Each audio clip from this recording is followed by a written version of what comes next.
পাকিস্তানের batting innings শেষেই মোটামুটি নিশ্চিত হয়ে গিয়েছিল বাংলাদেশ এই ম্যাচটা আর জিতছে না। বৃষ্টির পরে যখন আরও 153 বলে 216 রান দরকার 7 উইকেট হাতে নিয়ে, তখন আরও নিশ্চিত হয়েছে বাংলাদেশ কোনোভাবেই এই ম্যাচ জিতছে না। বাংলাদেশ এই ম্যাচ 100% জিতছে না নিশ্চিত হয়েছে যখন লিটন দাস সুইপ খেলে 41 করে দারুণ খেলতে খেলতে উইকেটটা দিয়ে এলেন। বাংলাদেশ প্রত্যাশিতভাবে ম্যাচ হেরেছে। কেন 274 করার পর বাংলাদেশ ম্যাচ জিতছে না আমার মনে হয়েছে, ভাই যে দল সবশেষ 3টা সিরিজে 9টা ওয়ানডেতে একবার মাত্র 250 করতে পারছে, যে দল ওয়ানডেতে সবশেষ 9 ম্যাচে মাত্র 2বার 50 ওভার ব্যাট করতে পারছে, তারা পাকিস্তানের 274 চেস করে জিতে ফেলবে? এত সহজ না। তারা 32 ওভারে 240 প্লাস 243 চেস করে ফেলবে। খুব কঠিন বাংলাদেশের দলটার জন্য। ম্যাচের আগের দিন একটা আলোচনাতেও আমি এটা বলেছিলাম যে বাংলাদেশের ব্যাটসম্যানদের কিছু করতে হবে, তারা ফেল করেছেন। প্রথম, লিটন দাস।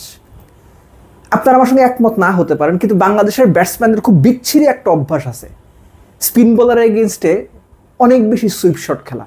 এখন আপনি আমার বলতেই পারেন, এই বেটা তুই বেশি বুঝোস, সুইপে লিটন রান করে। আমিও জানি ভাই সুইপে লিটন রান করে। উদাহরণ দিয়ে দিচ্ছি, বিশ্বকাপে সঞ্জু স্যামসনের ব্যাক টু ব্যাক 3টা ইনিংস দেখেছেন না আপনারা?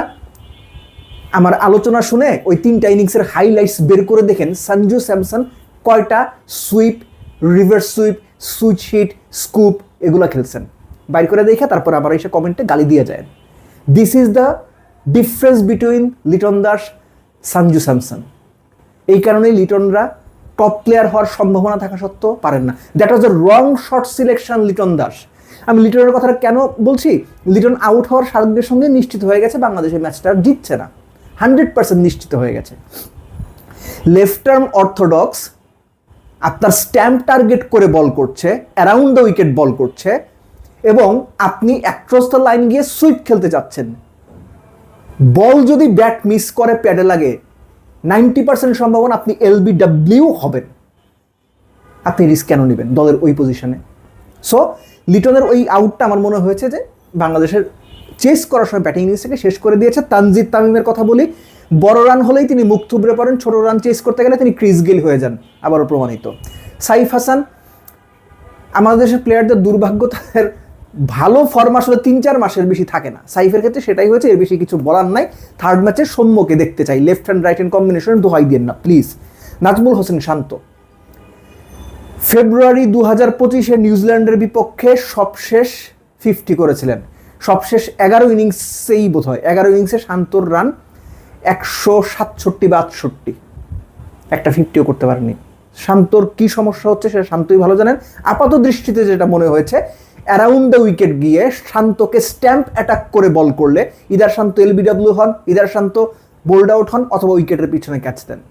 শান্তর সবশেষ 30টা আউট যদি আপনি বের করে দেখেন সব রকম ফরম্যাটে ইন্টারন্যাশনালে, অন্তত 10 বার আপনি দেখবেন এই ঘটনা ঘটেছে। এর বাইরে বাকিদের নিয়ে খুব বেশি কিছু বলার নাই। মিরাজ, আমি আবারও বলছি, ইন্টারন্যাশনাল ক্রিকেটে, ওয়ানডে ক্রিকেটে, T20 ক্রিকেটে, সাদা বলের ক্রিকেটে মিরাজ 7 নম্বরের প্লেয়ার না। সো এর বাইরে মিরাজকে নিয়ে আর কোনো কিছু বলার নাই। আফিফ হোসেন ধ্রুব, প্রথম দিনের আলোচনাতেই বলেছিলাম যখন দল ঘোষণা হয়েছিল, আফিফ হোসেন ধ্রুবকে দিয়ে 6 নম্বরের ফিনিশারের রোল এর আগেও ট্রাই করা হয়েছে বাংলাদেশ ক্রিকেটে। আফিফ ফেল করেছেন, দল থেকে বাদ পড়েছেন, আবারও সেই লাইনে তাকে নিয়ে আসা হয়েছে। তিনি কতটুকু সাকসেসফুল হবেন আমার মধ্যে সিরিয়াস ডাউট আছে। এবং বাংলাদেশের যেভাবে হারার কথা ছিল সেভাবেই বাংলাদেশ হেরেছে। কপাল ভালো বাংলাদেশকে 340 চেস করতে হয় নাই।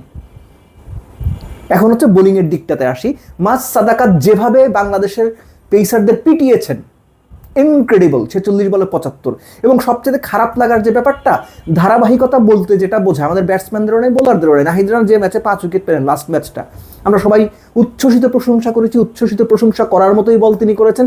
এই ম্যাচে এসেই এলোমেলো শর্ট বল, ফুল টাচ, হাফ বলিং, মানে কোনো রকম কন্ট্রোল নাই।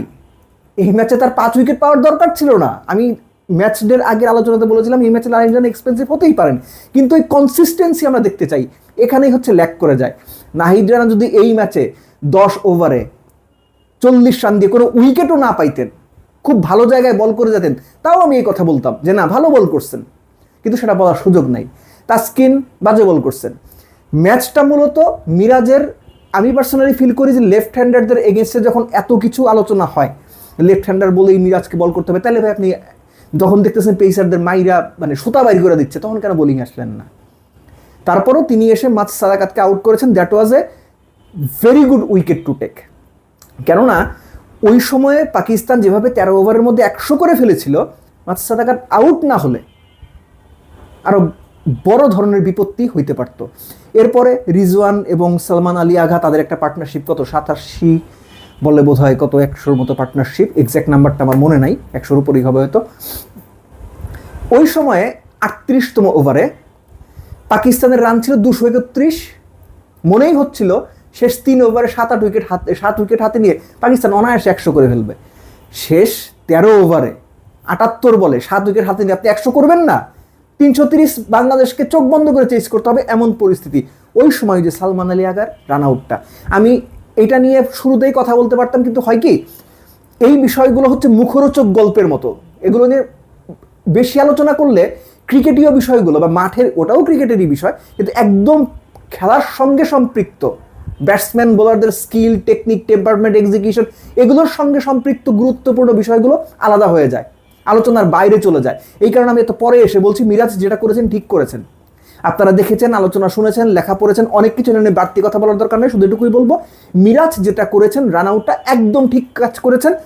বরং অন্যায় করেছেন সালমান আলী আগা, ম্যাট থেকে বের হওয়ার সময় যে হেলমেট ছুঁড়ে ফেলে, গ্লাভস ছুঁড়ে ফেলে অক্রিকেটীয় আচরণ করেছেন। এখানে ক্রিকেটের স্পিরিটের কোনো ব্যাপার নাই, যারা বলছেন তারা ফালতু কথা বলছেন। এবং ওই ওভারটা ছিল পাকিস্তান ইনিংসের জন্য খুবই ক্রুশাল, বাংলাদেশের জন্য টার্নিং পয়েন্ট। কেননা তখন একটা রাশ কিংবা হট সিচুয়েশন তৈরি হয়েছিল। সালমান আলী আগা 64 করে আউট হওয়ার পরে রিজওয়ান তখন 44 রানে তিনিও মিরাজকে ওই রাশ অফ ব্লাডে মারতে গেলেন, উইকেট দিয়ে আসলেন। ওই এক ওভারে একটা রান আউট আর একটা উইকেট গেল। মিরাজ এই ম্যাচে ভালো বল করেছেন, 10 ওভার 34 রান 2 উইকেট, বেশ ভালো বল করেছেন। তারপরে পাকিস্তান টিম কলাপস করলো। সম্ভবত শেষ 43 বা 44 রানে পাকিস্তান 7 উইকেট হারিয়েছে। এই যে শেষ 43 বা 44 রানে 7 উইকেট হারানো, এটার মূল ট্রেলটা শুরু হয়েছিল ওই 39তম ওভারে মিরাজের ওভার থেকে। পাকিস্তান 15 বল হাতে রেখে অল আউট হয়েছে। এজন্যই বলছিলাম বাংলাদেশের কপাল ভালো, বাংলাদেশকে 330 চেস করতে হয় নাই। বাট এনিওয়েজ, বাংলাদেশের বোলিং সব মিলে শেষের দিকে গিয়ে ভালো হয়েছে, কিন্তু বাংলাদেশের বোলারদের কাছ থেকে যে কনসিস্টেন্সি আমরা আশা করেছিলাম, নাহিদ রানার কাছ থেকে, মুস্তাফিজের কাছ থেকে, তাসকিনের কাছ থেকে, এই ম্যাচে সেটা আমরা পাইনি। স্পেসিফিক্যালি শুরুর দিকে নতুন বলে, আর শুরুর দিকে নতুন বলে পেসাররা যদি উইকেট না তুলতে পারে, তাহলে সেটা কতখানি কঠিন হয়ে যায় সেই ম্যাচ, এটা বোধহয় আপনাদের নতুন করে বলার কিছু মানে প্রয়োজন নাই। সো 2 ম্যাচ শেষ, 1-all ড্র। শেষ ম্যাচে গিয়ে ডিসাইডার। আবারও বলছি, বাংলাদেশের এই ব্যাটিং লাইন আপকেই কিছু করে দেখাতে হবে বাংলাদেশের সিরিজ জিততে হলে।